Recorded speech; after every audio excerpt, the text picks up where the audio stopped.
Y es por eso que uno siempre va a recurrir a una llamada fuente. Siempre. Piensen ustedes en un hecho común, piensen ustedes en un hecho sencillo, piensen en una experiencia, piensen en una clase. Si hoy yo quisiera demostrar que he estado presente en esta sesión, lo que tendría que hacer es ofrecer, por ejemplo, primerito, la declaración de Marcelo. Esta es mi primera prueba. Claro, ¿por qué? Porque me ha visto hoy en la sesión al ingresar y me ha visto que he estado de tal hora a tal hora, efectivamente, y yo puedo probar que he estado aquí con esa versión. ¿Podría yo incorporar también la declaración de Roger, por ejemplo, que también me ha visto ingresar y que también ha visto que yo estoy presente y que he venido a dictar una clase? Pero eso no es todo.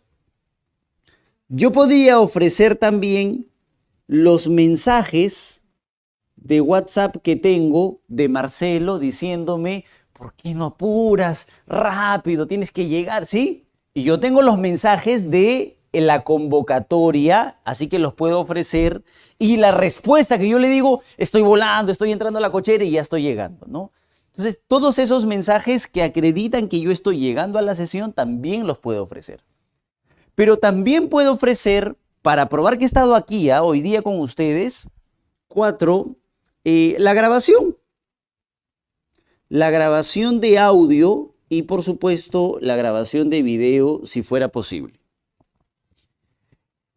E incluso yo podría ofrecer los certificados que a ustedes les dan, donde obra la firma o en todo caso la lista de todos los profesores que han pasado por estas aulas y que han podido brindarles una clase a todos ustedes. Es decir, la realidad demuestra cómo es que se puede probar un hecho. Y todos los días, absolutamente todos los días, todos probamos algo. Desde que llegamos a la casa y nos preguntan ¿dónde estuviste? Hay pruebas. Porque dices, bueno, yo estaba trabajando, mira, este es el escrito, no, yo estaba en una audiencia, mira, este es Justicia TV, no, yo en realidad estuve en una reunión, mira, este es el mensaje de WhatsApp, no, en realidad estuve en una conversación, voy a llamar a mi amigo, o sea, todos tenemos formas de probar. Y la realidad así lo demuestra, eso es innegable. ¿Cuál es el tema? Que estas fuentes de información existen porque la realidad así lo determina. ¿Sí? O sea, estas fuentes de prueba existen en la realidad. Sin embargo, como hombres de derecho, lo que nosotros normalmente tenemos que hacer es incorporar estas fuentes de prueba a un escenario que es propio de un concepto estrictamente jurídico, que es el proceso. Miren, esto lo hacemos todos los días, sino que no nos damos cuenta. Esta es la realidad. Esto es lo que existe, lo que siempre hemos visto, con lo que podríamos probar cualquier tipo de situación en cualquier escenario, no necesariamente el jurídico. Pero como hombres de derecho lo que hacemos es trasladar esta información al escenario nuestro, que es el proceso. En el caso que nos convoca para el día de hoy, el proceso penal sin duda alguna, ¿no? Entonces, ¿qué sucede? Que no es lo mismo llegar a tu casa y decir, no, es que en realidad yo he estado con mis amigos y se acredita, se emite sentencia de naturaleza absolutoria y te dicen, está bien, puedes pasar. No es lo mismo hacer eso que llegar a un proceso penal y decirle al juez, señor juez, en realidad yo no he realizado tocamientos, en realidad la víctima tiene una versión falsa, o en realidad el agraviado tiene un error de percepción respecto de quién es el autor del delito. O sea, no es exactamente lo mismo, obviamente hay reglas. Y es por eso que estas fuentes de información que existen en la realidad tienen que terminar ingresando al proceso penal. ¿Y saben qué es lo interesante? Que el proceso penal ha dicho, está bien, o sea, lo que existe en la realidad, tú lo puedes incorporar al proceso, pero eso sí, tienes que hacerlo de forma adecuada. Tienes que hacerlo de forma respetuosa de la legalidad, etc. No es lo mismo un abogado que tiene un trato absolutamente informal a un abogado que respeta las formas, que se comunica a través de administradores, de secretarias, de correos electrónicos, un abogado de tipo corporativo, etc. Hay formas de la realidad y hay formas procesales, ¿cierto? Entonces, eso es lo que sucede aquí. Que esta es la realidad de las formas, así sucede en la vida diaria, pero la forma procesal exige determinadas reglas. Y la principal regla, y es sobre la base de lo que vamos a conversar hoy día, es esta. Todo aquello que forme parte de la realidad, la persona, Marcelo, Roger, el documento, los mensajes, etcétera, todo lo que tú puedas encontrar, puedes incorporarlo al proceso penal, pero a través de un camino específico. Es decir, a través de un medio adecuado. Eso es lo que se conoce, estimados amigos, como los medios de prueba. Es decir, el camino a través del cual estas fuentes de información terminan incorporándose a un proceso penal. O sea, no es tan fácil como decirle al fiscal, señor fiscal, que yo tengo mi amigo que me ha visto dictando clase, no en un ratito. Tienes que incorporarlo al proceso. Tienes que ofrecerlo para que pueda, en una diligencia de naturaleza adecuada, brindar su versión. Hay un procedimiento específico. Por eso es que una cosa es la fuente y otra cosa es el medio. Ese medio a través del cual estas fuentes se incorporan al proceso. ¿Estamos de acuerdo? A partir de ahí ustedes tienen una primera diferenciación. De lo que nosotros vamos a conversar el día de hoy es esto de acá, de los medios de prueba. Ese es el escenario. Ahora fíjense, el derecho procesal penal dice lo siguiente. Yo voy a permitir el ingreso de cualquier fuente de información, cualquier fuente de prueba, la que tú gustes, siempre y cuando ésta se incorpore a través del canal adecuado. Lo voy a poner así. El derecho procesal penal ha dicho, voy a crear en específico 4 medios de prueba, 4 puentes a través de los cuales las fuentes se pueden incorporar al proceso, porque tú no te puedes dar el salto para ingresar al proceso, tú tienes que respetar el procedimiento, ¿cierto? Y como tú no puedes darte el salto y tienes que respetar el procedimiento, y esos son los medios, el derecho procesal penal dice, primer medio, medio número 1, es como un puente a través del cual tú ingresas. ¿Cuál es el primer medio de prueba? El medio de prueba testimonial. Por ejemplo. Entonces, ¿qué quiere decir eso? Que cuando tú tengas una persona que ha conocido de los hechos y no ha participado en ellos, entonces, ¿cómo lo incorporas al proceso? ¿Cuál es la forma de vida, Jefferson? ¿Qué hago? ¿Le mando un WhatsApp, un correo? ¿Qué hago? No, simplemente lo ofreces como un medio de prueba testimonial. ¿Se dan cuenta? ¿Qué pasa si, Jefferson, yo tengo un mensaje de WhatsApp? Ah, tranquilo, hay otro medio de prueba. Porque un mensaje de WhatsApp no lo vas a poder ofrecer a través del puente testimonial, pues. ¿Cierto? Porque para cada fuente de prueba hay un puente adecuado. Entonces, este mensaje de WhatsApp lo ofreces a través de otro medio, que es el medio de prueba documental. Por ejemplo, ¿sí? ¿Y qué pasaría, Jefferson, si yo tengo un video, tengo la grabación del audio? Tranquilo, eso también ingresa como medio de prueba documental. ¿Y qué pasaría si tengo los certificados? Eso también ingresa como prueba documental. Y Jefferson, si es que en mi casa encuentran un polvito blanco y no se sabe qué es y luego le mandan a hacer una pericia química, ¿no? Llaman a un especialista, a un químico, para que ese químico pueda saber de qué se trata y sometido a la prueba de nariz da positivo para el alcaloide de cocaína. Ah, Entonces ese es otro puente adecuado para ingresar al proceso, que ese es el puente de la prueba pericial. Y Jefferson, ¿qué pasaría si en el lugar de los hechos encuentran los plumones con las huellas? ¿O qué pasaría si encuentran el arma homicida, el preservativo? Ah, entonces quiere decir que estamos hablando aquí de el arma, de las huellas, del objeto, ¿cierto? Estas cosas que son materiales ingresarían al proceso a través de otro medio de prueba, que es el medio de prueba material. Es decir, estimados amigos, estas son las 4 formas o los 4 puentes para que una fuente pueda ingresar al proceso. ¿Se dan cuenta? Este es el proceso. Y al proceso tú no ingresas a como de lugar, no ingresas pateando, no. Ingresas a través del medio adecuado. Ten lo que tú quieras aquí.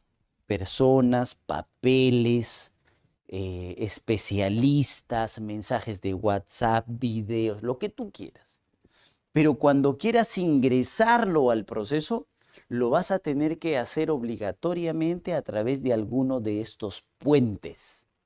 ¿Estamos de acuerdo? ¿Cómo se llaman estos puentes? Medios de prueba. Porque claro, es el medio a través del cual las fuentes de información o las fuentes de prueba son incorporadas al proceso. ¿Estamos?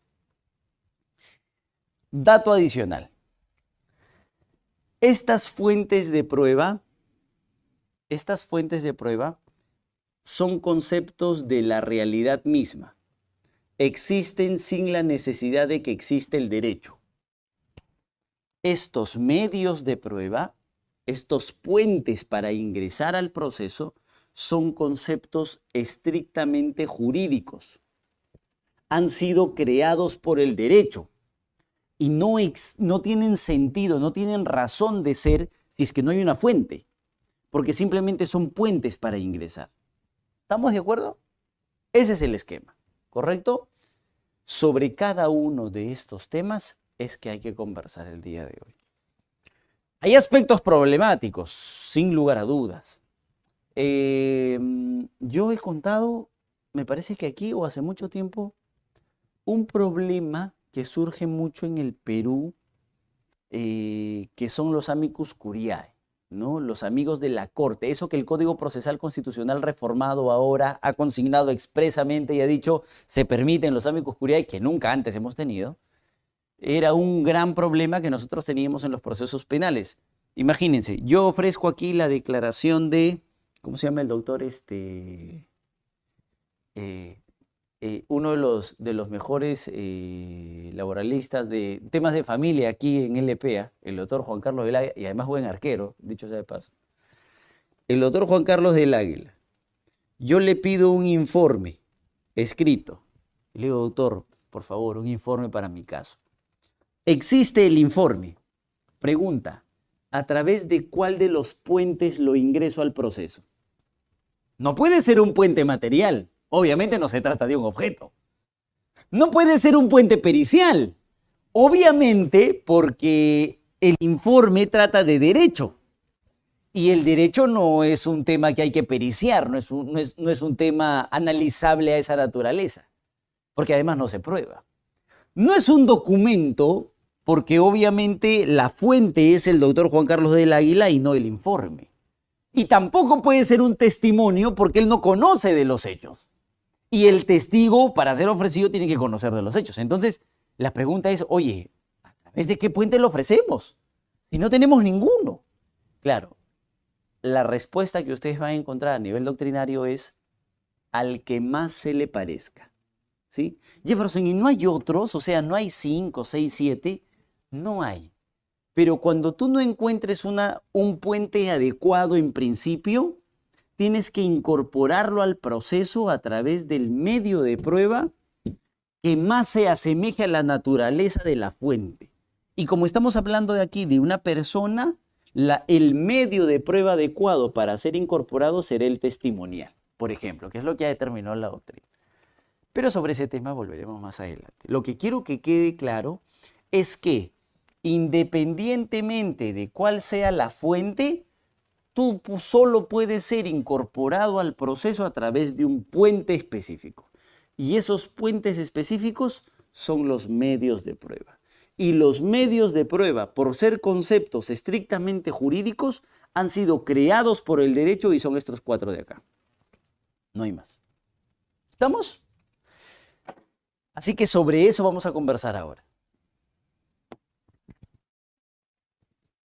Yo tengo la mala costumbre de hablar y no utilizar las diapositivas, pero todo lo que estoy diciendo obviamente está en las diapositivas, ¿ah? No se preocupen por eso. Igual vamos a ir desarrollando lámina por lámina, ¿ya?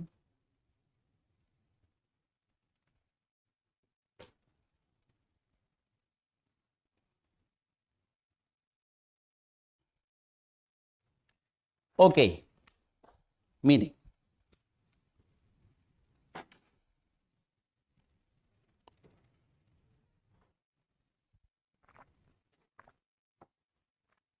Vamos a arrancar.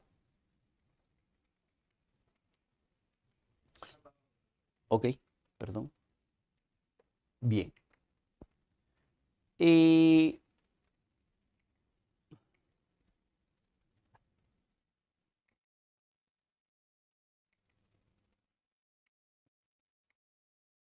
Allá. Vamos a arrancar con esto, fíjense.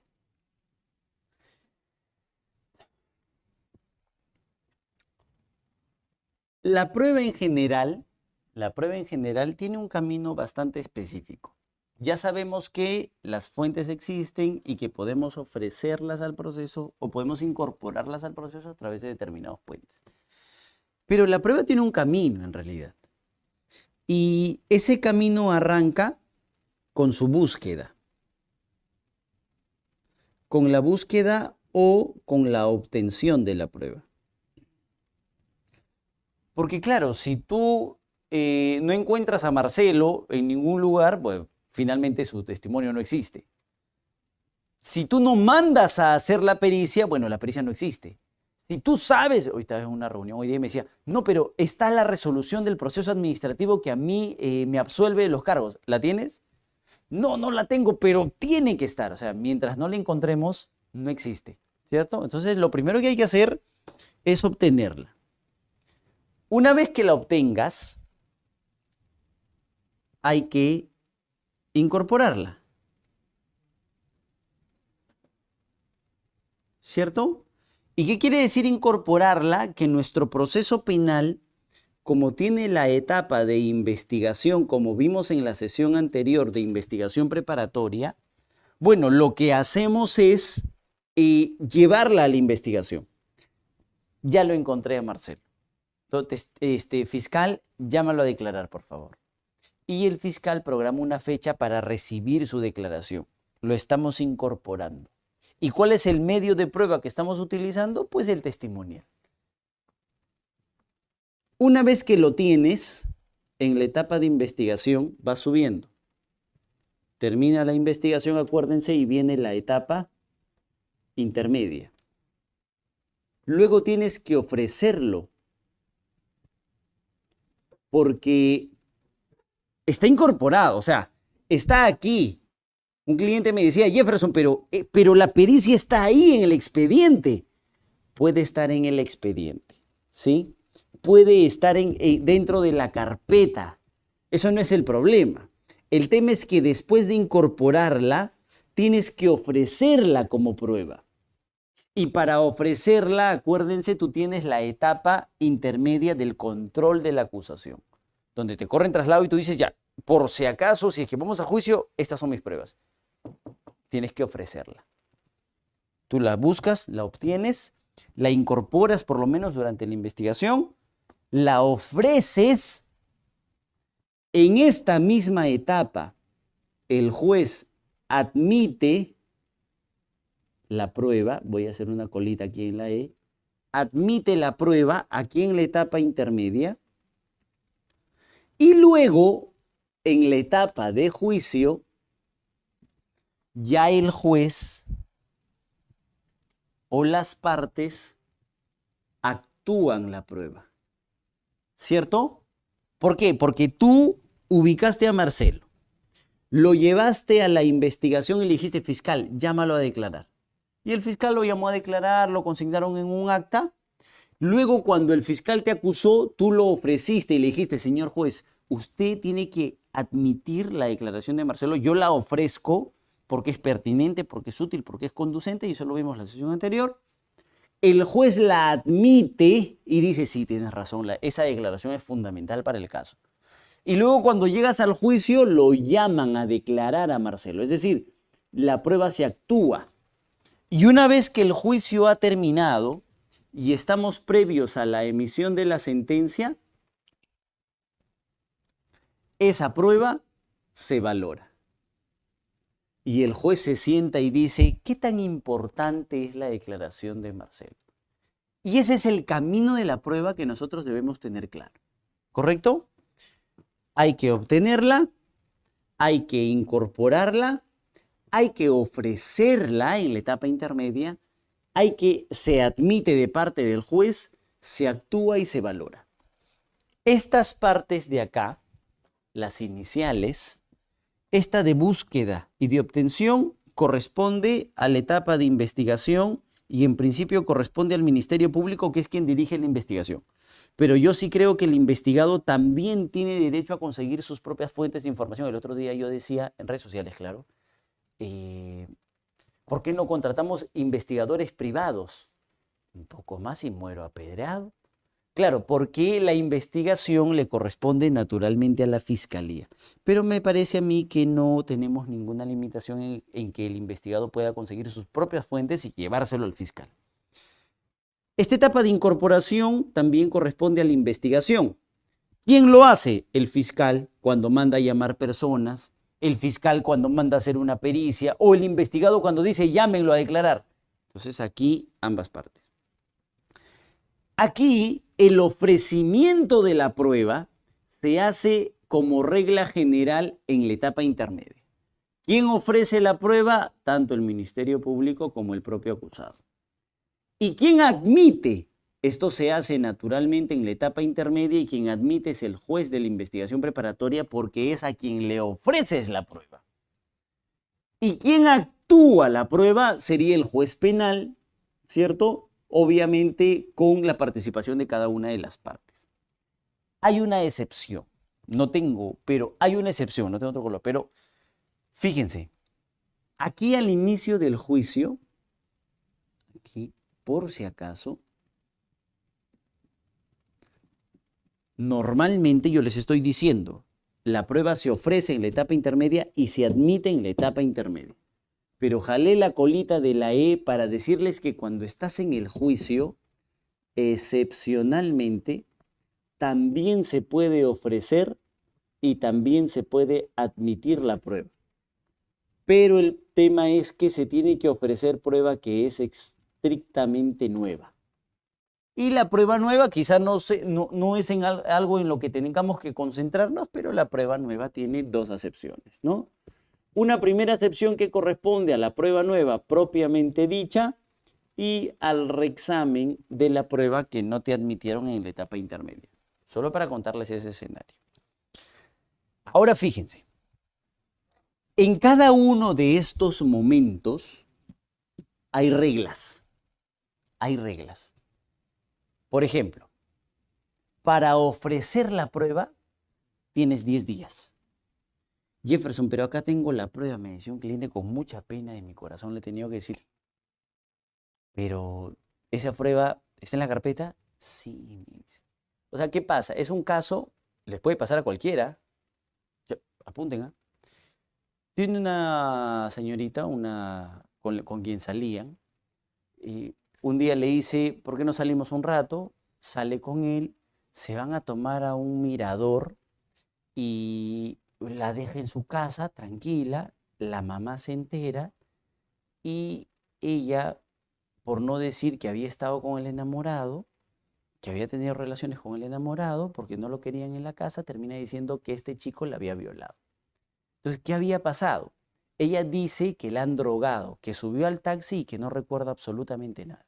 Y que la habían violado vía vaginal y vía anal. Entonces, cuando le hacen el examen toxicológico, uno, el mismo día, porque llega a su casa y dice, no, en realidad me han violado. Cuando llega a su casa, ponen la denuncia, le sacan el examen toxicológico y el examen toxicológico arroja negativo para cualquier tipo de sustancia. Claro, entonces la primera pregunta es, pero tú dijiste que te habían drogado, o sea, que te dieron un vaso de gaseosa y no te acuerdas más. Algo debe haber tenido la gaseosa. Y segundo, dijiste que había sido violada vía vaginal y vía anal.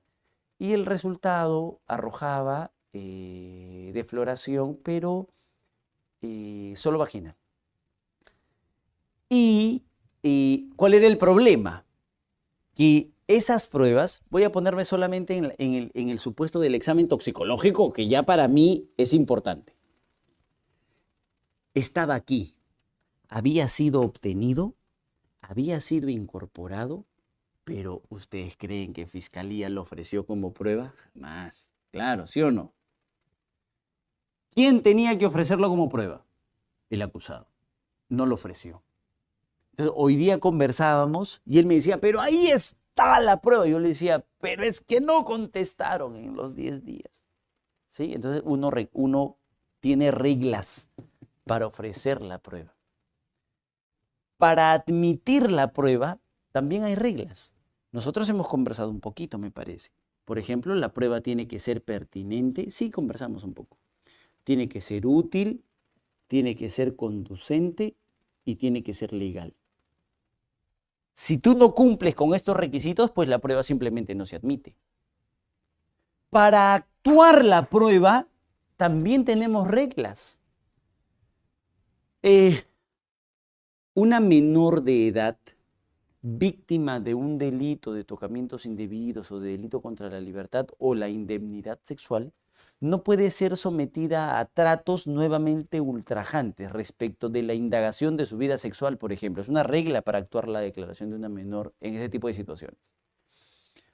Y para valorar la prueba, también tenemos reglas. ¿Dicen que es posible condenar con la declaración de solo la víctima? Sí, claro que sí. Pero hay que cumplir determinadas reglas para valorar esa declaración. ¿Cuáles son? Que siempre haya dicho lo mismo, que se corrobore mínimamente con algo y que no exista un motivo fundado para sospechar que está dando una versión incorrecta. Es decir, en términos jurídicos, persistencia en la incriminación, verosimilitud y ausencia de incredibilidad subjetiva. Hay reglas para valorar la prueba. Y si se trata de una prueba pericial, también hay reglas para valorar la prueba pericial. Entonces, cada uno de estos momentos tiene reglas, ¿correcto? ¿De qué depende? De cuál medio de prueba se trate. Si es un medio de prueba testimonial, si es un medio de prueba pericial, si es un medio de prueba documental o si es un medio de prueba material. ¿Correcto? Ok.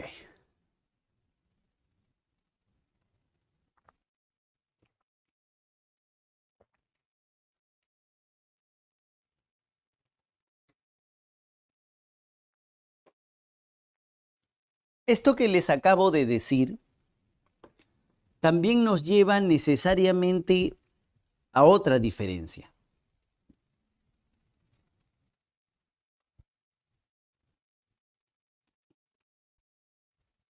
Fíjense.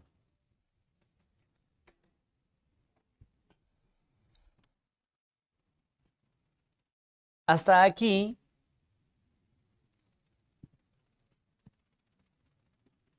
es decir, hasta la etapa de investigación preparatoria,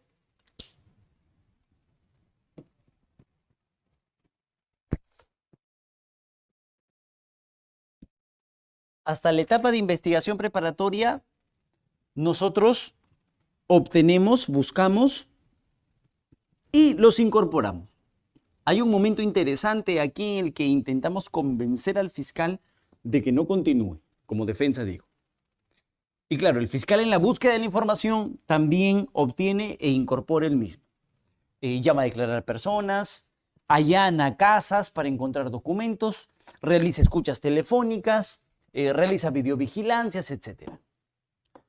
Es decir, en esta etapa de aquí, de investigación, nosotros podríamos denominar, no es que no me interese la diferenciación de nomenclatura, pero nosotros podríamos denominar aquí a lo que se realice como actos de investigación. En principio. ¿Sí? Claro, porque lo único que estás haciendo es recopilando la información y de eso hablamos la otra sesión, ¿se acuerdan? Por ejemplo, esta etapa de investigación preparatoria responde al principio de documentación y eso implicaba necesariamente que todo lo que se haga conste en un acta, en una providencia, en una disposición, ¿sí o no? Pero claro, estás obteniendo y estás incorporando. Si alguien viene a declarar, pues lo plasmas en un papel, lo plasmas en acta de declaración testimonial. Si alguien no acude, lo plasmas en un acta que es el acta de inconcurrencia, etc. Todo lo que llegue lo documentas y es por eso que estos son los denominados actos de investigación, de búsqueda, de obtención y de incorporación simplemente para registro, para convencimiento del fiscal en aquel momento. La etapa intermedia no tiene un momento de búsqueda propiamente, sino lo que tiene es un momento de ofrecimiento y de admisión, como acabamos de ver, ¿no? Esta es la etapa en la cual lo que habías encontrado lo ofreces y el juez analiza si lo admite. Pero aquí, ya en esta etapa de juicio, ya no hablaríamos de un acto de recopilación, o sea, ya no hablaríamos de un acto de investigación porque esa información ya fue recopilada. Aquí hablaríamos necesariamente de actos de prueba. ¿No? ¿Por qué? Porque, claro, solamente habías recopilado la declaración de Roger aquí, pero en realidad él nunca ha declarado ante un juez, por ejemplo. Y nunca ha sido sometido a las reglas del verdadero contraexamen. Nunca ha sido sometido a un contradictorio propiamente dicho. ¿Cuándo es que recién la declaración de Roger va a tener valor? Cuando declare en el juicio. Tanto es así que cuando Roger declara en la investigación, se levanta un acta, se hace un papel escrito donde todos firman. No sé si les ha pasado a ustedes. Todos firman y ahora en virtual te llaman, ¿no? Y te dicen, señor, tiene que venir a firmar y que moleste para ir a firmar. Entonces, esto se plasma en un documento. Este documento, la declaración de Roger, no sirve para nada más que para convencer al fiscal. Jefferson, pero este documento no lo puedo llevar al juicio. No, porque la regla es que Roger venga aquí a declarar. Y recién lo que declare Roger en cuerpo entero, frente al fiscal, la defensa y al juez, recién esto va a tener valor. Esta declaración fue simplemente la documentación de lo que él dijo en su momento, porque estábamos recopilando información. ¿Se dan cuenta? Esa es la regla general. Excepcionalísimamente, es posible que esta declaración sí tenga un valor en el juicio. Por ejemplo, Dios no quiera, ¿no? Pero Roger se muere aquí, mientras estamos en la etapa intermedia. Allá. En ese caso, bueno, pues acudiremos a su declaración escrita. Ahí puede pasar. Pero la regla general es que esta declaración no tiene absolutamente ningún valor. Lo que tiene valor es la declaración de Roger en el juicio. Y es por eso que se hace una diferencia importante e interesante entre lo que son los actos de investigación y lo que son los actos de prueba. ¿Correcto?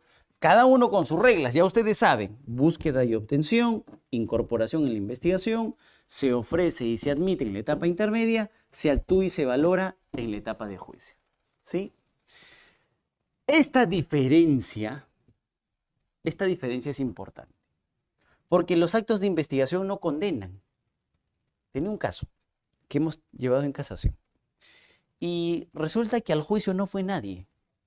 O sea, no fue Roger, no declaró Marcelo, los peritos tampoco fueron, por ahí que leyeron 2 documentales, y todo lo que utilizaron para la condena era todo lo de acá. Entonces hay un problema. La regla de un sistema que es acusatorio, o por lo menos que se jacta de ser acusatorio, es que los actos de investigación no condenan. Lo que condenan son los actos de prueba. ¿Correcto? Hay que tener mucho cuidado con eso, ¿ah? ¿Sí? No condenan estos actos de investigación que simplemente son de recopilación. ¿Correcto? Ese es un tema que ustedes tienen que tener mucho en consideración. Por eso es, fíjense ustedes acá,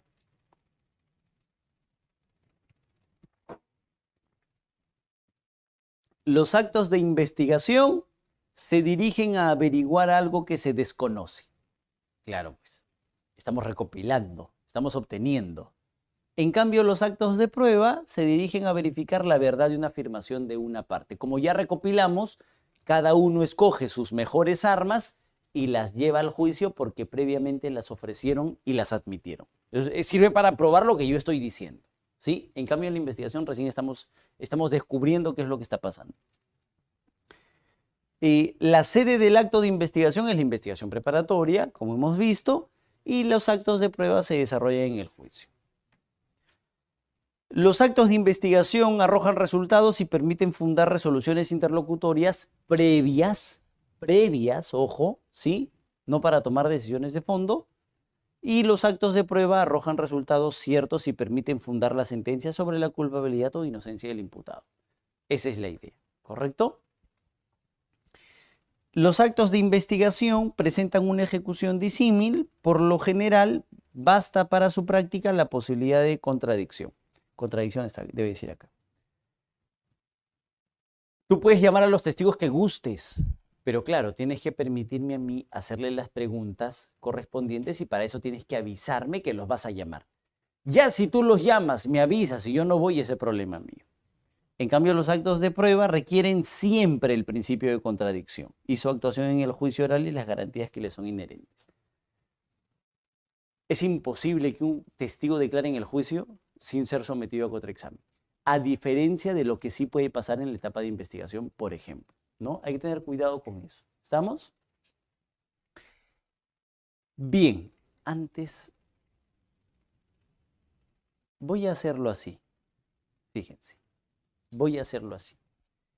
Síganme por aquí un ratito para que sea más ordenado y más práctico para ustedes.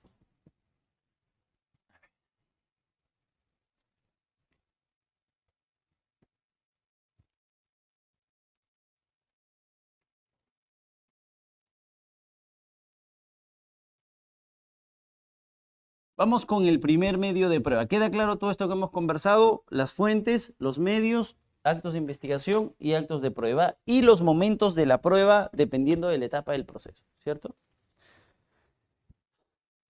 Vamos con el primer medio de prueba, el testimonio.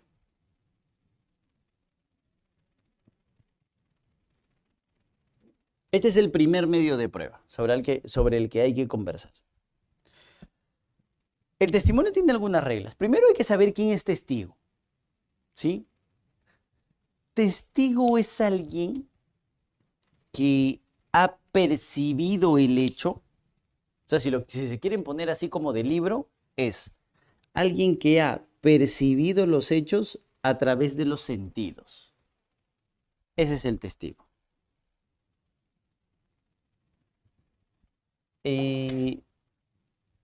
Alguien que ha percibido los hechos a través de los sentidos. Ese es el testigo.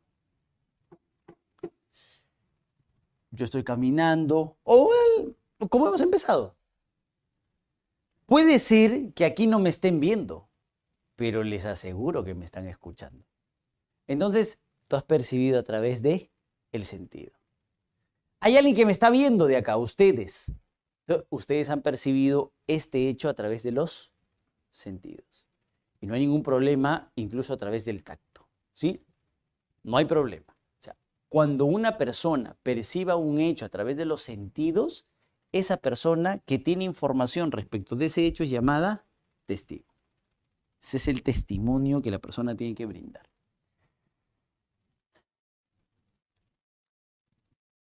Es absolutamente diferente a alguien que participa del hecho. O sea, si fuéramos dos las personas que estamos dictando clase, tú no puedes ser testigo, pues. porque tú estás participando en el hecho, ¿sí? Testigo es alguien que conoce de los hechos sin necesidad de haber participado en ellos. ¿Correcto? Hay que tener cuidado con eso. La Corte Suprema recién deben ser 2 semanas, no pasa de 2 semanas, publicó una casación más o menos interesante. Ya no están sacando muy buenos pronunciamientos, pero intentó hacer una diferenciación entre lo que significa un testigo protegido y un colaborador eficaz. Y más o menos esa es la línea, ¿sí? El testigo percibe los hechos a través del sentido. Hay algunas reglas que tenemos que recordar respecto del testigo, de este medio de prueba. Una primera regla es que es una obligación ser testigo. No es facultativo. No, ¿sabes qué, fiscal? Yo no voy a declarar respecto de estos hechos. No, eso no puede pasar, ¿sí? Si la autoridad te convoca, es tu obligación acudir. Otra cosa es que digas no recuerdo. Otra cosa es que digas no sé. Pero en principio tú tienes la obligación de acudir ante la autoridad para poder brindar una declaración. ¿Correcto?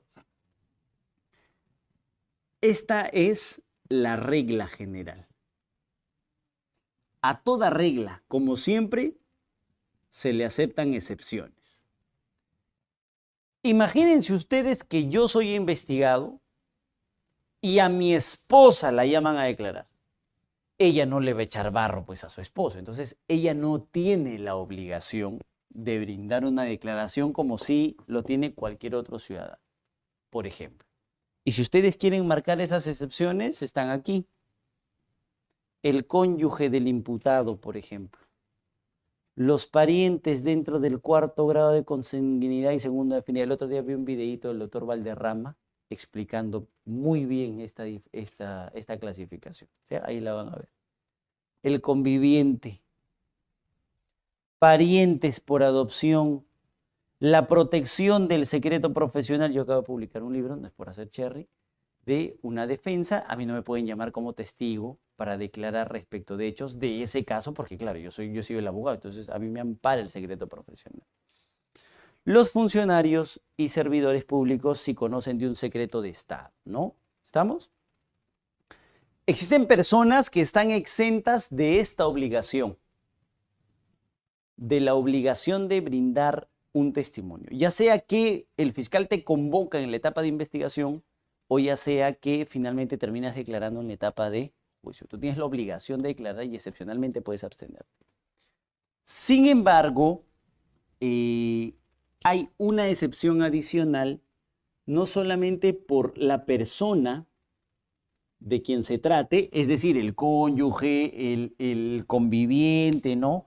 Los funcionarios, los que están amparados en el secreto profesional, que no tienen la obligación, no solamente por la persona, sino existe otra excepción que es por el objeto, que es por los hechos. Si a mí me hicieran una pregunta de la cual pudiera surgir mi responsabilidad penal, yo no estoy obligado a declarar. ¿Y por qué no estoy obligado a declarar? Porque yo soy testigo y es posible que termine procesado si es que doy esa respuesta. Me pregunta y me dice, señor, ¿usted sabe quiénes firmaban las boletas que son objeto de cuestionamiento? Resulta que una de esas era yo. No voy a declarar respecto de ese hecho porque podría surgir mi responsabilidad penal, por ejemplo. Es decir, no solamente están exceptos de esta obligación de declarar las personas de ese catálogo, sino también aquellos que pueden verse autoincriminados, por ejemplo. ¿Sí? De esta obligación de declarar nace una consecuencia, la obligación obviamente de declarar con la verdad. A quienes son católicos bajo el juramento ante la Biblia y a quienes no lo son bajo un juramento de honor. Se supone que así no mienten. Pero claro, como eso no basta, ahí ingresa a tallar el delito de falsa declaración en proceso o en juicio, para ser más específico. Tú tienes la obligación y al violar esa obligación puedes cometer delito, ¿cierto? Entonces, en principio ese es el esquema que un testigo tiene que manejar. Ahora, nosotros tenemos diferentes tipos de testigos. Ay, Dios. Fíjense acá. El primero y el más clásico y el que todos quisiéramos se presente en todos los casos es el testigo catalogado como un testigo directo. Es decir, aquella persona que sin participar en el hecho, acuérdense, ha percibido a través de los sentidos de manera directa. Él es el que ha tocado, él es el que ha visto, él es el que ha escuchado, él es el que ha olfateado. ¿Sí? Él es de manera directa. Es un escenario ideal, por supuesto. Hay reglas para valorar la declaración de un testigo directo, que ahorita entramos, pero en principio este es el escenario ideal.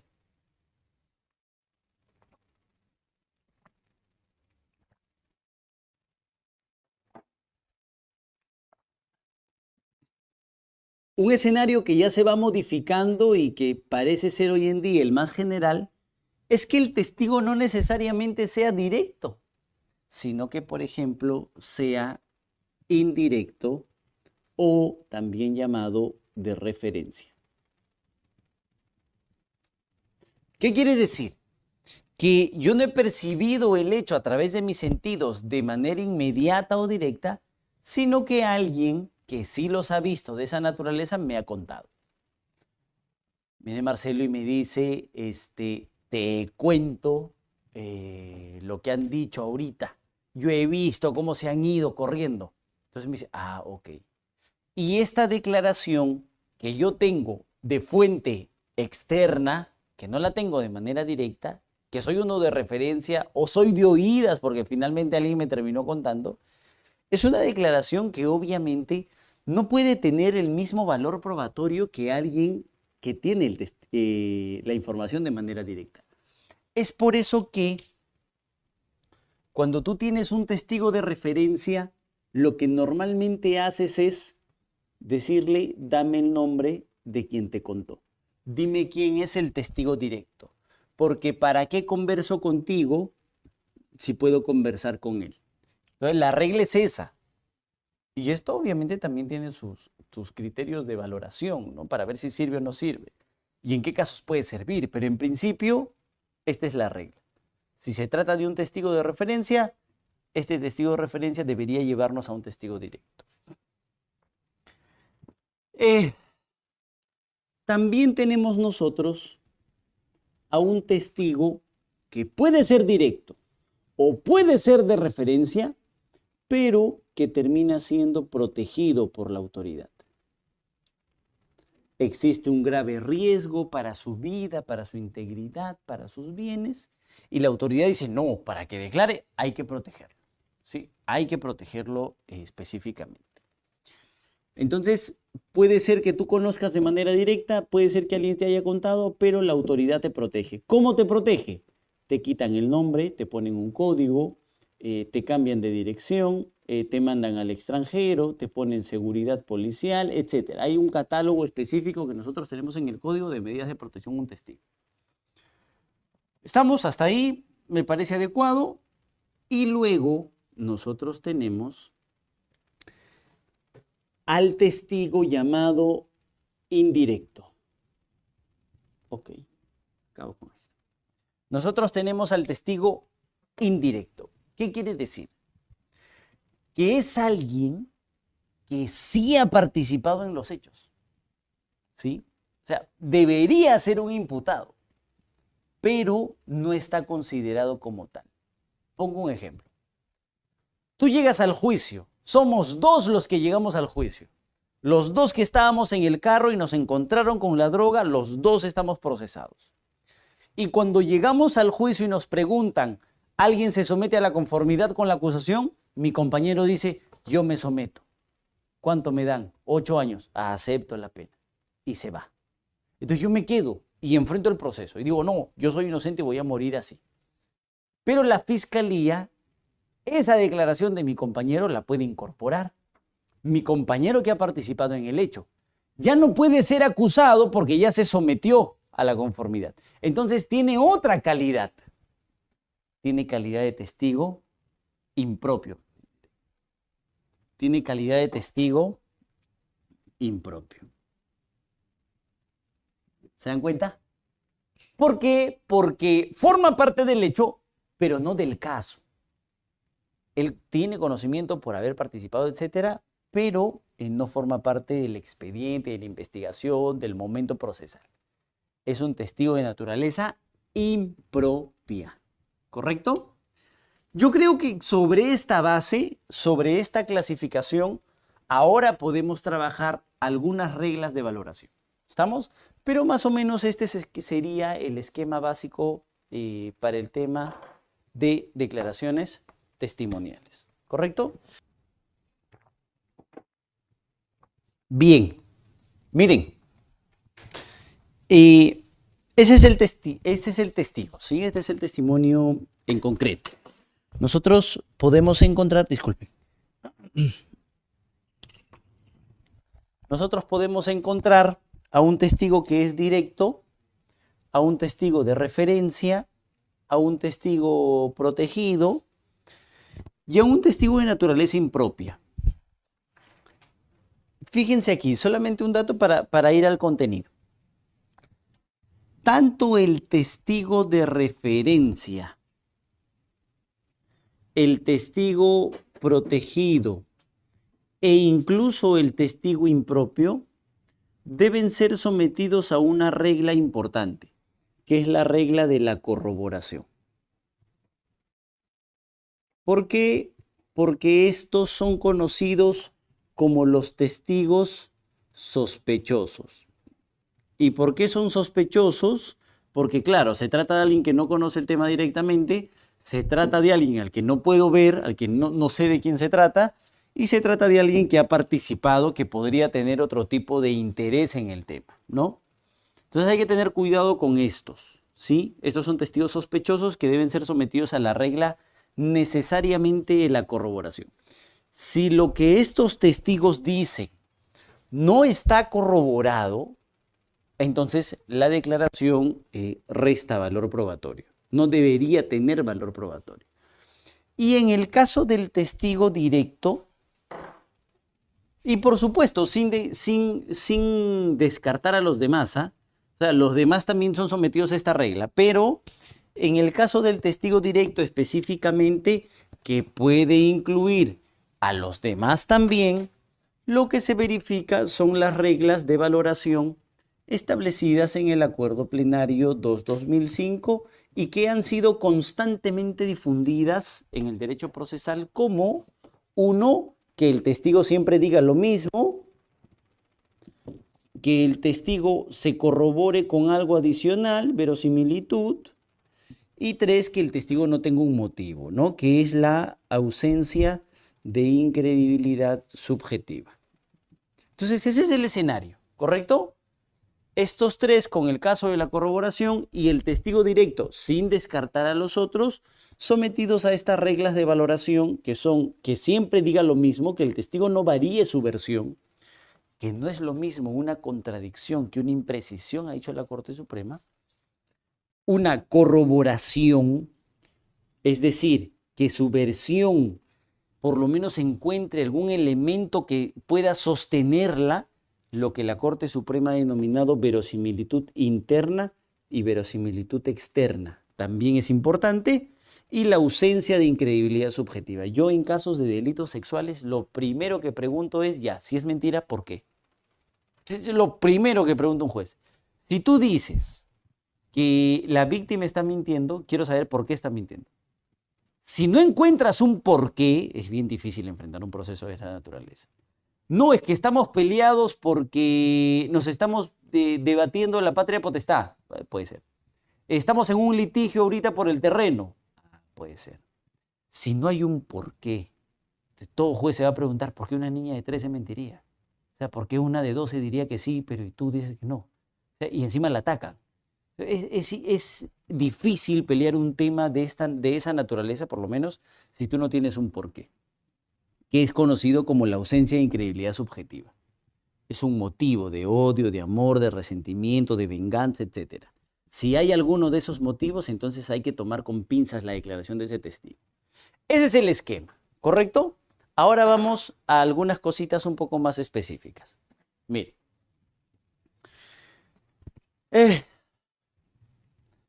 ya lo hemos visto ahora. Ahorita voy a regresar al tema de la confesión. Acá. Miren. ¿Qué debe tener esa declaración? Fíjense, ¿qué debe tener esa declaración? Y a partir de acá vamos a sacar algunas cositas importantes. Tiene que ser pertinente, que es lo que hemos visto, no solamente para su actuación propiamente, sino cuando tú lo ofreces. ¿Se acuerdan que lo habíamos visto? Cuando tú ofreces una prueba en el camino que hemos analizado, la prueba tiene que ser pertinente, tiene que ser útil, tiene que ser conducente y tiene que ser legal. Cuando es pertinente es porque tiene una relación estrecha con los hechos. Claro, porque si me vas a venir a hablar de otras cosas no te queremos.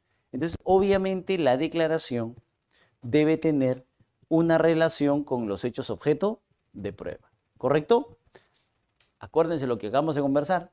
Si el testigo es de referencia, debe señalar. Y eso es lo que obligatoriamente hay que preguntarle porque si no se le resta valor probatorio. ¿Ah? El momento, el lugar, las personas y el medio por el cual obtuvo la información. Porque ¿qué hago conversando contigo si tú no tienes la información de la propia mano? Yo necesito al que ubicó la información y con esa información recién arrancar un proceso. La regla general, si ustedes revisan un poquito, es que nosotros trabajemos con testigos directos y no con testigos de referencia. Y a los testigos de referencia solamente podamos acudir si es que no tenemos al testigo directo. ¿Correcto? Cuidado con eso.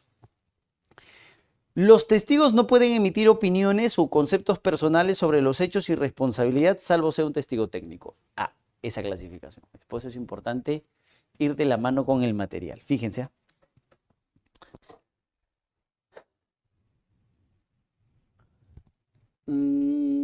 Ya, me acordé. Tenía un caso donde era un policía que había ido como testigo, ¿no? Era un agente de inteligencia en realidad. Y este agente de inteligencia lo que había hecho es óbices, acciones de observación, seguimiento, vigilancia y seguimiento, ¿no? ¿Qué había pasado? Que este efectivo disfrazado, imagínense, de barrendero, vendedor, lustrabotas, ¿no? Estaba haciendo acción de inteligencia. Y había una casa. Y de esa casa salía y entraba mi cliente. Y mi cliente un día entró con una mochila. ¿Sí? Entró con una mochila, no, perdón. Entró sin mochila y salió con una mochila. Se subió a su moto y se fue. Entonces, ¿qué decía el testigo? O por lo menos, ¿qué debe decir un testigo? Un testigo debe decir, yo vi una casa de tal color, de tal fachada, de tales características, ubicada en tal dirección, y el día tal, a la hora tal, ingresó el testigo. Eso es lo que debe decir. Ese testigo ingresó sin nada sin nada adicional a su propia vestimenta y salió con una maleta. Esos son datos de naturaleza objetiva, esos son hechos. Pero lo que el testigo no puede decir jamás, por ejemplo, que es lo que pasaba en ese caso, es que el testigo diga, en esa mochila de segurito llevaban la droga. Eso no puedes decir. Claro, porque yo no quiero una opinión tuya, ¿no? Yo no quiero saber qué crees tú que hay dentro de esa mochila. No, seguro que se está llevando la plata. No. Eso no queremos. Queremos los hechos, no queremos tus opiniones.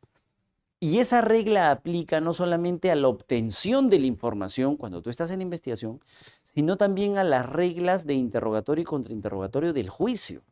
Si un fiscal le pregunta a un testigo y le dice, ¿Y usted piensa que es culpable? Espérate un ratito, ¿qué nos importa lo que considere el testigo, cierto? Finalmente, si eso no es, se va a demostrar a través de la prueba.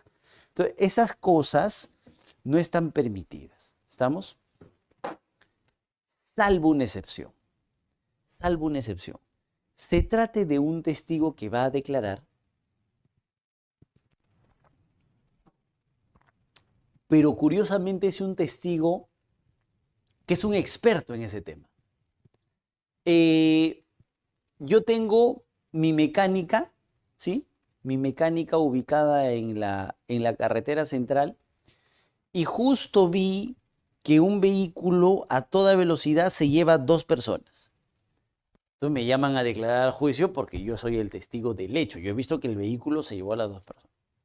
Y en el juicio agarran y me preguntan, ¿y usted considera que se trataba de un caso de vaciado de frenos? No, objeción. Objeción. Eso lo puede declarar el testigo porque él no sabe de esas cosas. O sea, él puede narrar respecto de los hechos, pero no puede dar opiniones de esa naturaleza que son estrictamente técnicas.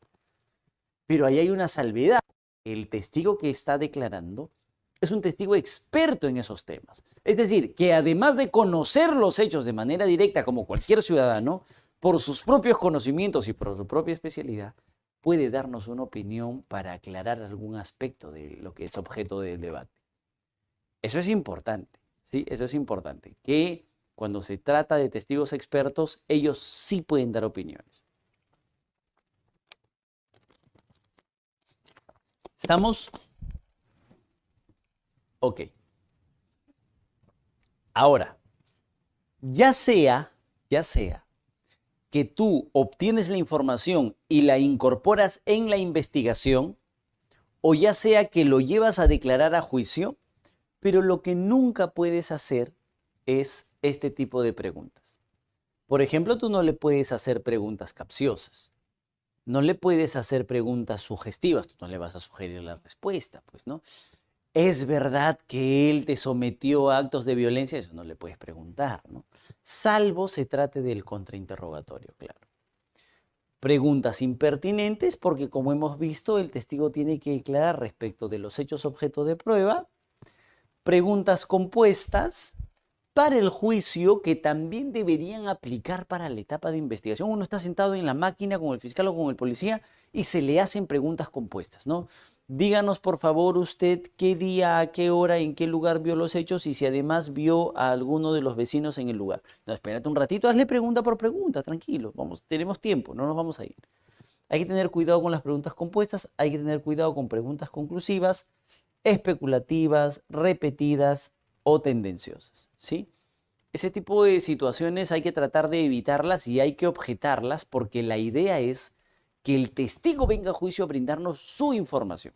Entonces, lo que suele pasar con una pregunta tendenciosa es que no se trata de una información propia del testigo, de su conocimiento y de lo que él sabe, sino se puede tratar simplemente de una respuesta que andaba buscando el fiscal o que andaba buscando el abogado de una actitud de mala fe, ¿no? Lo mismo pasa con las especulaciones, con las conclusiones, las preguntas compuestas que pueden generar confusiones, al igual que las preguntas capciosas. Así que hay que tener cuidado con ese tema, ¿sí?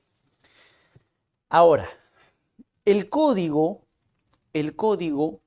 adicional al testimonio, yo les he dicho que hay 4 medios de prueba: testimonio, la pericia, el documento y la prueba material.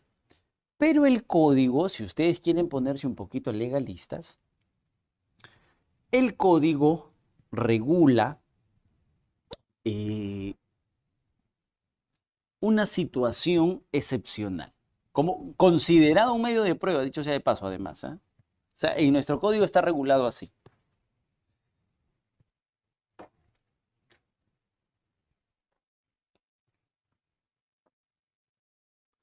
Este es nuestro proceso penal. Investigación, etapa intermedia y etapa de juicio.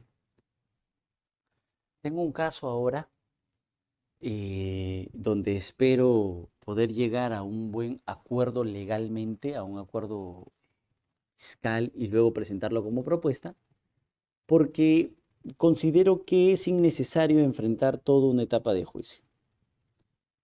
esta etapa de investigación permite que una persona diga, no continúes, yo he sido. ¿Sí? ¿Ya para qué? ¿Ya para qué sigues? Yo he sido, sí. Lo que tú estás diciendo, efectivamente, así ha pasado. Y le has ahorrado al Estado, fíjate, investigación, etapa intermedia, juicio.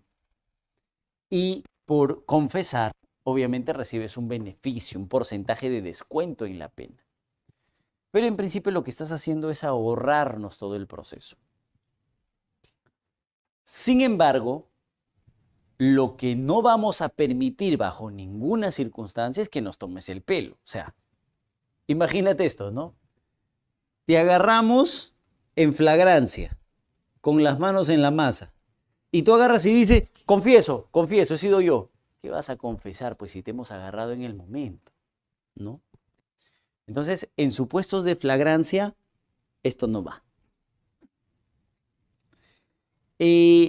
No puede proceder una confesión cuando existan suficientes elementos. O sea, tenemos tanto para procesarte y condenarte que ya no nos interesa si confiesas o no. Entonces hay que tener cuidado con esas reglas, pero en principio, esta es una posibilidad regulada para la etapa de investigación. En la etapa intermedia no necesariamente, porque lo que tienes que hacer es contestar. Entonces, o contestas la acusación diciendo, bueno, acepto, pero recuerden que tenemos discusiones aquí sobre si la terminación anticipada está permitida, que todavía hay un debate y generalmente no es aceptada, pero en el juicio sí tenemos otro momento aquí, que es el momento de la conformidad con la acusación. Y aquí cuando tú llegas a juicio puedes decir, ya para qué hacemos juicio, mejor me someto y también tienes un descuento de la pena. Entonces, este es el medio de prueba que en principio regula nuestro código. Y esta es una institución procesal regulada exclusivamente para la etapa de juicio. Pero lo que les quiero decir es esto. Adicional al testimonio, tanto el confeso en etapa de investigación como el que se somete a la conformidad con la acusación al inicio del juicio son testigos que deben ser considerados también sospechosos. ¿Por qué deben ser considerados sospechosos? Porque imagínense esto. Yo tengo un caso en el que encuentro a 5 personas o a 3 personas. ¿Sí? Este es un empresario, un gran empresario. Es el dueño. Este es el gerente. Y este, por ejemplo, es el chofer del caso.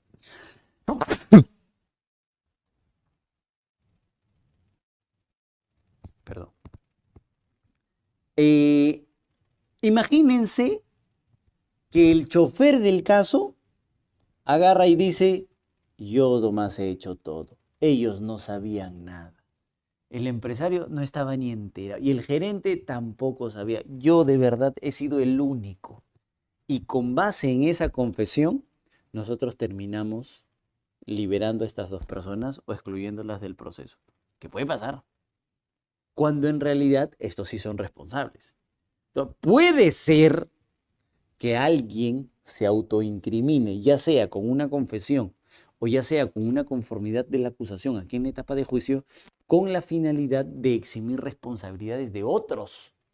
Y claro, recibes un sueldo y todo, y tu familia está tranquila y todo, pero le está jugando sucio al proceso. Entonces, estas situaciones hay que tratar de evitarlas. Por eso es que las declaraciones de estas personas, confeso y conforme con la acusación, deben ser consideradas testigos sospechosos. Y por la regla del 158.2, deben estar sometidas a corroboración. Lo que digan no tiene valor probatorio hasta que se encuentre algún elemento que corrobore esa versión. ¿Estamos? Tener cuidado con eso. Ok.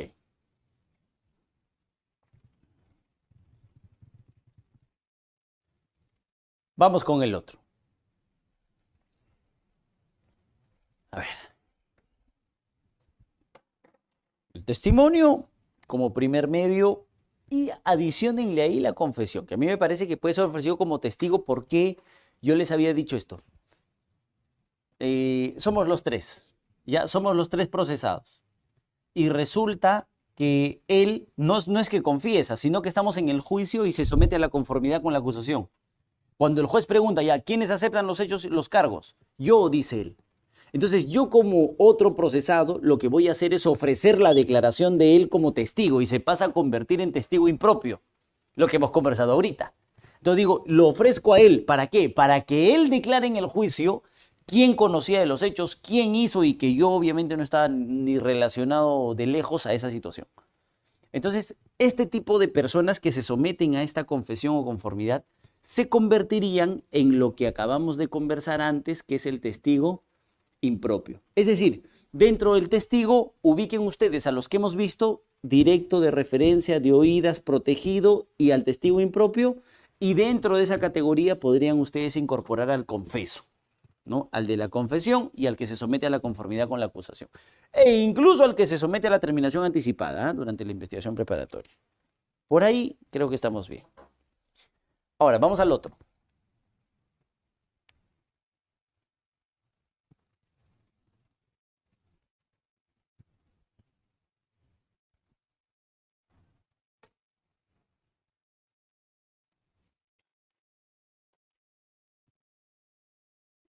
El otro es el perito o la pericia. El perito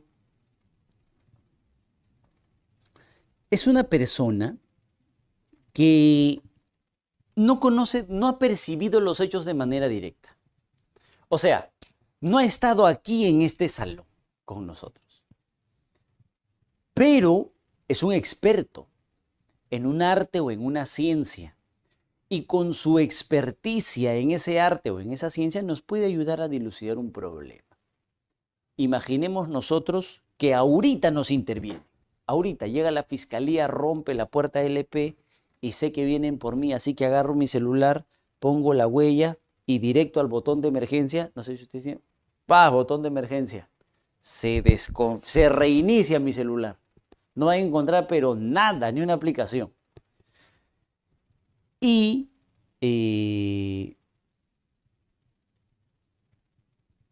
perdón. Y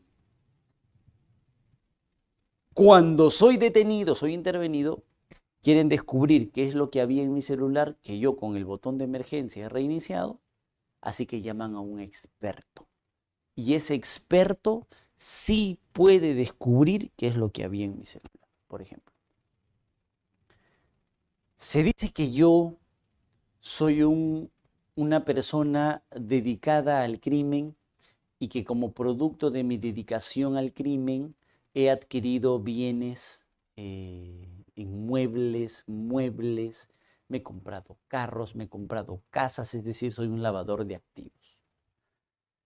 Entonces hay que llamar a un especialista, a un contable, a un contador, para saber si es que yo tengo algún desbalance en mis ingresos y ese desbalance sea el resultado de actividad criminal que me haya llevado a la adquisición de bienes, por ejemplo.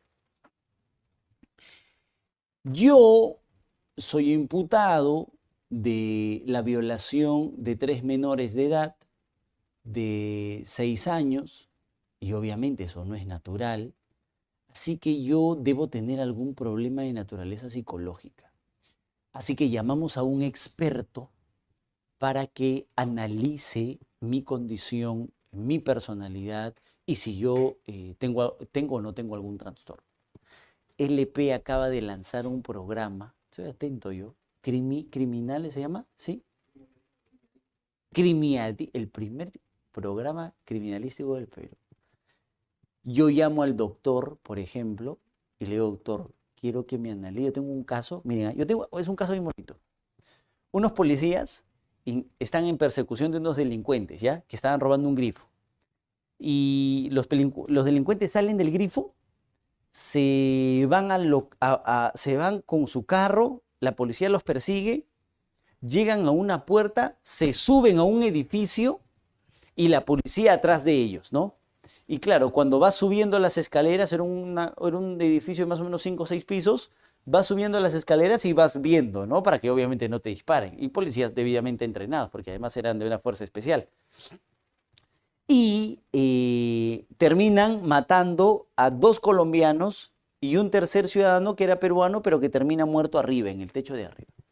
Pero la cosa es que uno de los colombianos tenía en su mano, según versión de la policía, una granada. Entonces cuando el policía lo ve, dice, no, este va a reventar la granada, ¡po!, entre los ojos.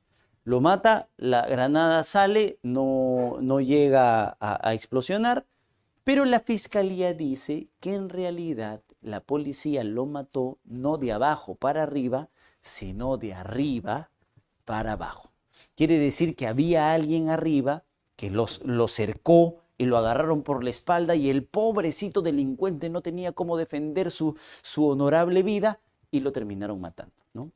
Entonces, para discutir si el disparo se realizó de acá para arriba o de acá para abajo, nosotros tenemos que llamar a un especialista porque eso no se hace al ojo, por ejemplo, ¿no? Ese tipo de situaciones convocan a un profesional que no necesariamente conoce de los hechos, pero sí conoce de un arte o ciencia. Ese es el perito. ¿Estamos? Y claro, hay una persona llamada perito, pero esa persona es convocada para que pueda emitir una opinión, para que pueda emitir un análisis. Y ese análisis tiene que plasmarse en un documento que obviamente es adicional, llamada pericia. Entonces tú tienes a la persona, al perito propiamente, y también tienes a la pericia propiamente, ¿correcto? Ahora, ¿cuál es el trámite? A ver, de lo que hemos conversado. Acuérdense, se obtiene, se incorpora, se ofrece, se admite, se actúa, se valora. No, ese es el camino. Dependiendo de la etapa del proceso que se trate.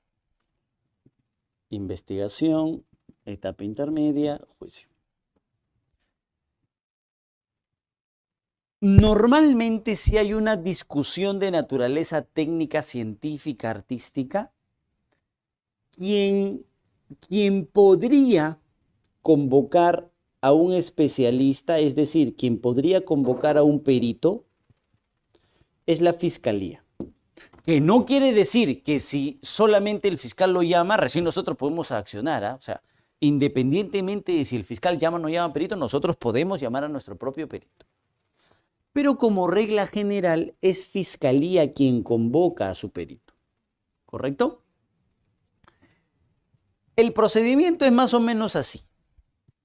O lo voy a poner en rojo para que vean cómo era antes y cómo es ahora. Hay un perito que fiscalía designa y lo llama y le dice, ¿puede ser perito? Sí, vente que vas a juramentar en mi despacho. Jura ser objetivo en tu trabajo. Se supone que en el juramento ya él es objetivo, ¿no? Y a partir de ahí, las partes tienen 5 días para designar a un perito también. Pero claro, como lo designas tú, es un perito de parte. Este perito oficial, por llamarlo de una manera, o sea, el perito de la fiscalía, tiene un plazo. Imaginemos que este perito tiene un plazo de 30 días para hacer su pericia, ¿no? Tiene un plazo de 30 días para hacer su pericia y cuando termina de hacer su pericia, le notifica al perito de parte y el perito de parte lo que hace es presentar sus observaciones, Dios quiera que las corrijan y sale el peritaje oficial. Ese era el procedimiento, ¿sí? Ese era el procedimiento. Y aunque no les guste, el procedimiento ha cambiado. Ahora, el tema es así.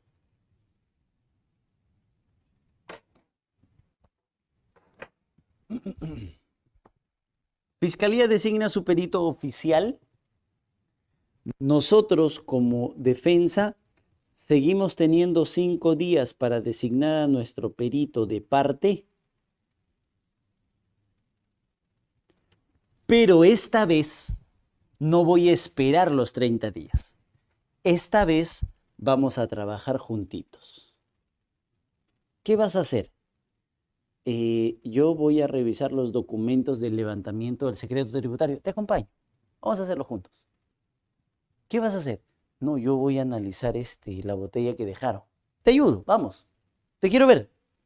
Es decir, aunque no les guste, se conforma aquí lo que el Subsistema Nacional ha llamado una mesa de trabajo pericial. ¿Dónde dejas tus observaciones? Aquí, mientras están trabajando los 12 en los 30 días que les dan, que pueden ser ampliables, por supuesto. El perito de parte trabaja de la mano con el perito oficial para que pueda salir un solo peritaje que normalmente es el peritaje oficial. Y claro, como tú has estado en todo el camino, en toda la realización acompañando, bueno, no vas a tener ningún inconveniente con el resultado del peritaje oficial, porque tú has estado acompañando, has estado viendo. Si tú no haces eso, no vas a poder saber cómo está trabajando, pero si tú acompañas, puedes saber cómo va avanzando el peritaje. Y formas parte de una mesa de trabajo pericial. Y solamente sale el peritaje oficial. Y el perito de parte ya no haces peritaje de parte, pues. Porque como estuviste aquí acompañando y estás de acuerdo con el resultado oficial, ya no haces peritaje de parte. Solamente si es que pese a haber participado en la mesa de trabajo, no estás de acuerdo con el resultado oficial, pese a haber hecho sus observaciones aquí, no estás de acuerdo con el peritaje oficial, solo en ese tipo de casos, mandas a hacer tu propia pericia de parte y aquí ofreces tu pericia de parte adicional. ¿Correcto? Este es el nuevo procedimiento. Obviamente eso no les gusta, pues, ¿no? Porque lo que pasaba antes era que llamabas a un amigo perito y le decías, hazte esta pericia, 30 días, ya. Dios sabe si lo hacía en 30 días o los 5 últimos días. Y como sea o quien sea, si es que él lo hacía, te mandaban una pericia hecha. Luego se la notificabas a la defensa y la defensa en 5 días más hacía observaciones. Decía, no, esto está mal, esto está mal, esto está mal. No te contestaban, no lo cambiaban, presentaban su pericia oficial y listo. Luego tú presentabas tu pericia de parte. Un procedimiento absolutamente innecesario, infructuoso, ¿no? Pero ahora evitamos ese tipo de situaciones con las mesas de trabajo pericial.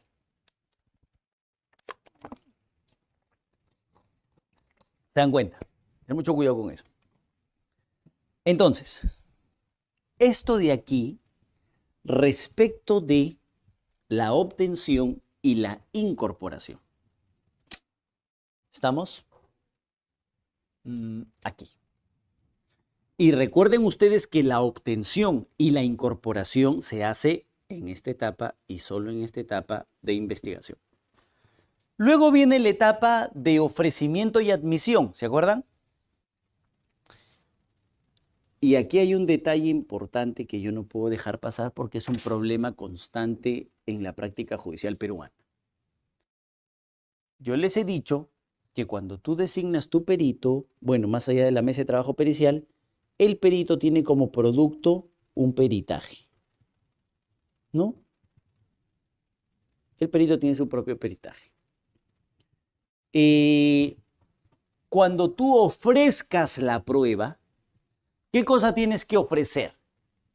Tienes que ofrecer, uno, al perito como tal, como sujeto, pero también tienes que ofrecer al peritaje. No vayas a cometer el error, estimado amigo litigante, de ofrecer solamente al perito y no ofrecer al peritaje. ¿Sí? Porque esa situación es inadmisible. Correcto, tú tienes que ofrecer a ambos. Al experto en un arte o ciencia y al producto del trabajo de ese experto. ¿Correcto? Tienes que tener mucho cuidado ahí.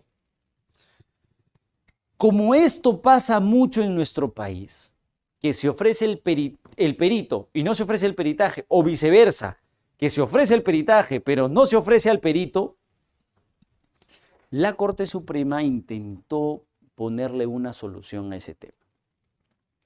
Y dijo, por ejemplo, hay un acuerdo plenario al respecto, no me recuerdo el número exacto. Si tú ofreces al perito, pero no al peritaje, ese es inadmisible. De plano es inadmisible. ¿Correcto?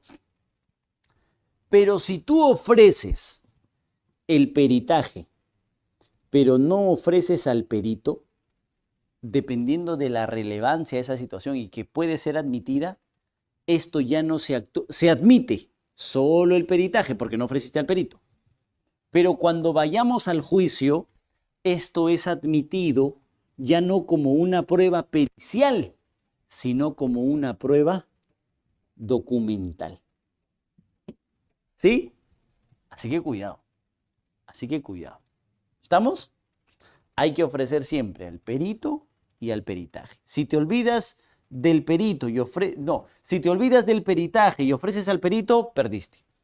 Si te olvidas del perito, pero ofreces al peritaje, es posible que salves el día porque esto puede ser admitido como una prueba documental y ya no como una prueba pericial. ¿Tiene una sustancia modificación en que sea admitido como pericia o como documento? Claro.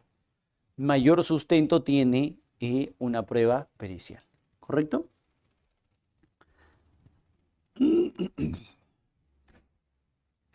Ok.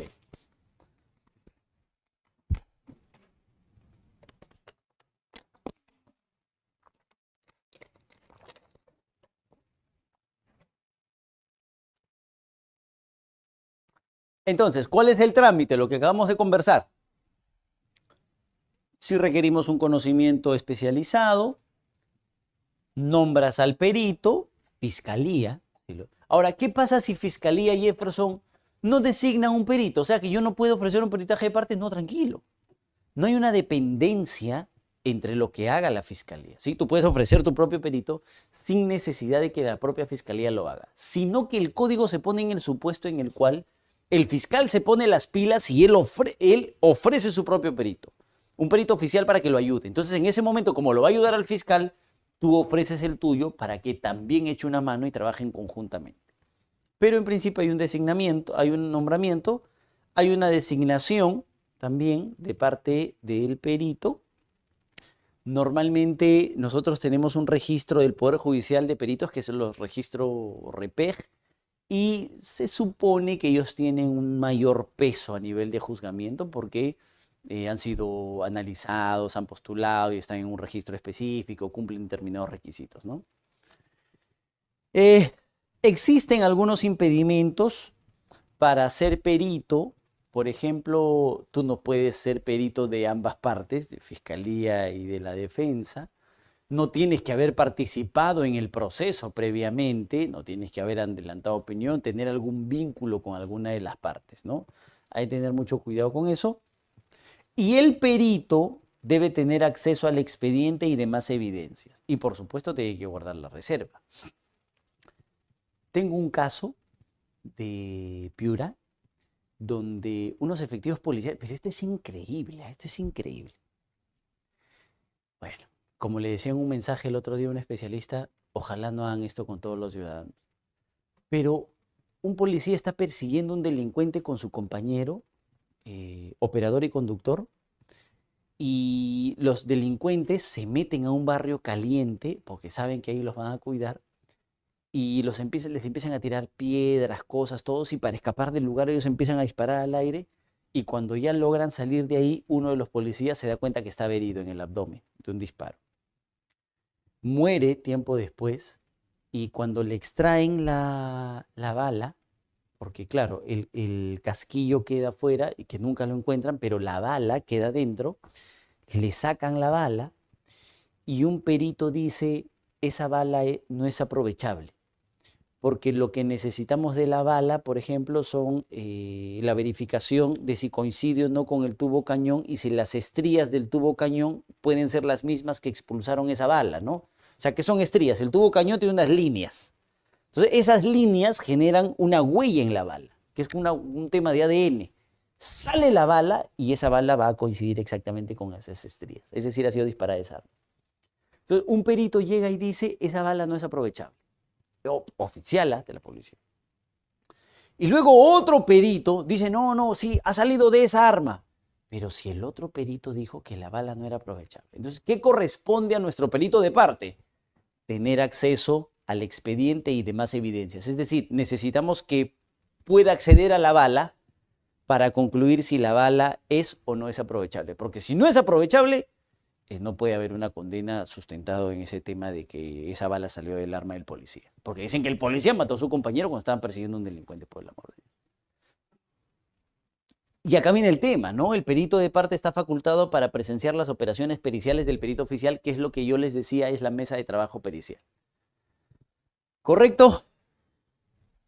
El código se ha puesto en el supuesto específico sobre qué debe contener un informe pericial. Se refiere siempre al oficial, ¿no? Que más o menos debe ser el estándar también para la realización de un informe pericial de parte. Identificación del perito, descripción de la situación, de hechos, personas o cosas sobre las que se realizó el peritaje, la exposición detallada de lo que se ha comprobado en la relación, la motivación o fundamentación, la indicación de los criterios científicos, esto es fundamental. Tú tienes una pericia psicológica y qué curioso que todas las pericias psicológicas digan lo mismo, ¿no? La persona está, como conclusión, tiene un postraumático propio de actos sexuales, de violencia sexual. En todos los casos no puede ser lo mismo. Entonces, hay que analizar el método. Hay que analizar a través de qué método han llegado a esa conclusión, por ejemplo. Las conclusiones, fecha, sello y firma, ¿no? ¿Correcto? Ok. Para terminar, un minuto, aquí, nosotros también tenemos la prueba documental, ¿sí? Tenemos la prueba testimonial, la prueba pericial y la prueba documental. Si ustedes analizan el proceso, en el tema de los documentos es un poco más sencillo. Porque claro, aquí en la etapa de investigación nosotros buscamos, obtenemos, incorporamos. Entonces, encontramos un oficio, bien. Encontramos un mensaje de WhatsApp, bien. Lo incorporamos al proceso. ¿Cómo lo incorporamos? Simplemente lo ofrecemos. No, pero el WhatsApp está en el celular. Bien, entregas el celular, se hace la visualización, se toma la captura, se levanta un acta y listo, ya lo tienes dentro. Es una prueba documental. Lo ofreces, no hay limitación. El tema está en el juicio, quizá. Las pruebas documentales, para tener valor probatorio, tienen que ser oralizadas. Es decir, tienen que ser leídas en su totalidad. Y siendo leídas en su totalidad, recién pueden ser valoradas por el juez. Excepcionalmente, por ejemplo, imagínense el juicio de Acomarca, el juicio de Callara, ¿no? Donde se ofrece como prueba documental el informe de la Comisión de la Verdad del Congreso de la República. Tiene como 600 páginas, creo, obviamente no lo vamos a leer todo, ¿no? En ese tipo de situaciones se hace la lectura de las partes específicas que se quieren resaltar de ese documento. O sea, respecto de la prueba documental, salvo esta excepción de lectura a nivel de juicio, creo que no es un aspecto propiamente problemático.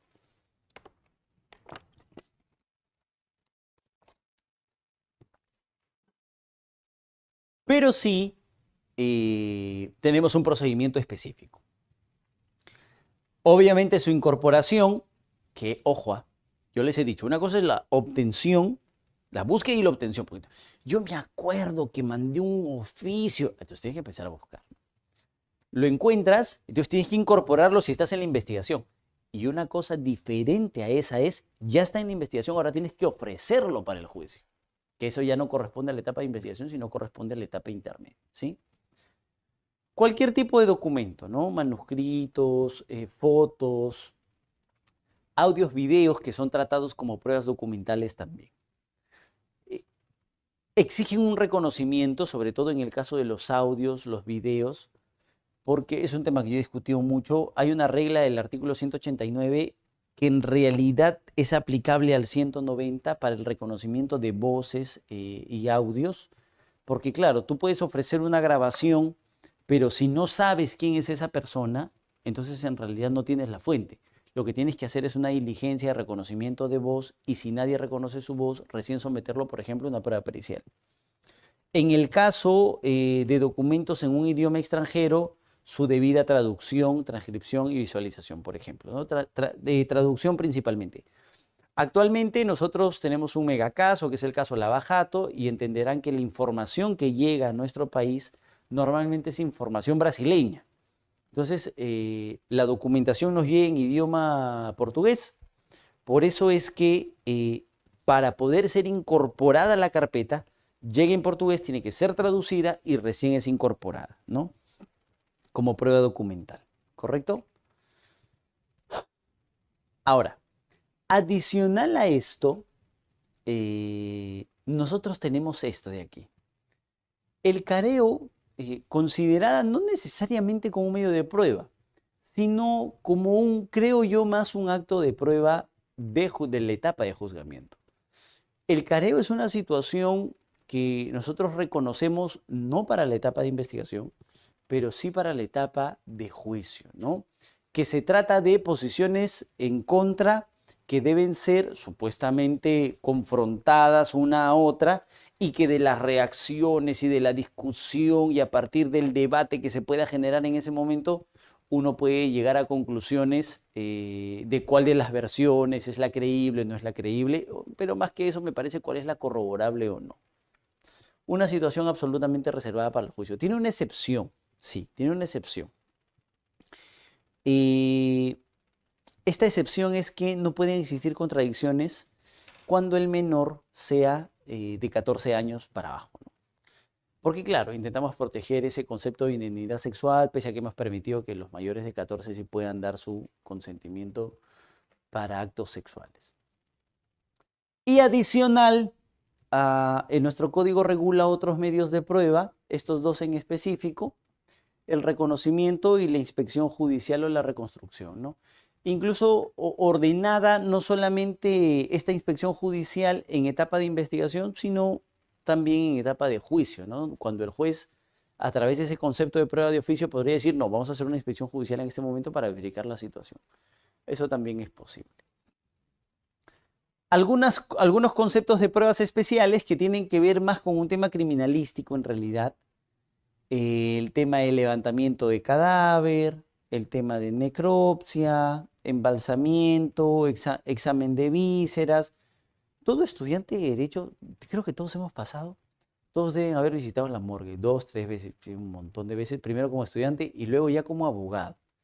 Pero claro, normalmente son situaciones que responden a delitos contra la vida, en los que hay que analizar, bueno, por ejemplo, en el caso de la necropsia, la causa de la muerte. En el caso del embalsamiento, cuando el homicidio es doloso, existe una muerte de sospecha de crimen.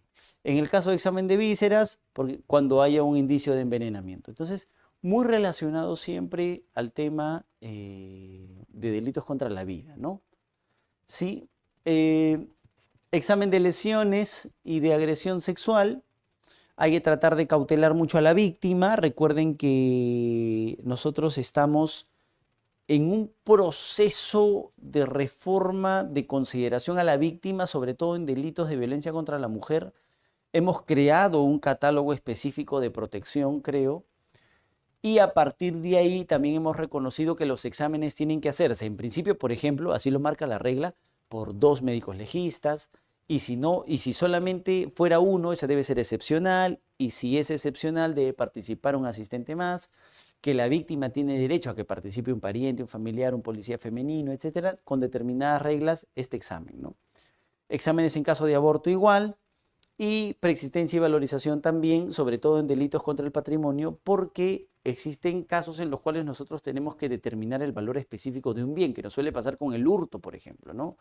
Nosotros tenemos que sobrepasar la remuneración mínima vital y claro, para eso hay que someter a esa prueba a un examen o a un acto de preexistencia y valorización. Ya sea tu boleta, ya sea la foto, para saber si existía o no existía. Tú no puedes llegar y decir, me han robado el celular. Sí, pero claro, hay que establecer cuál es la prueba de la existencia de ese celular.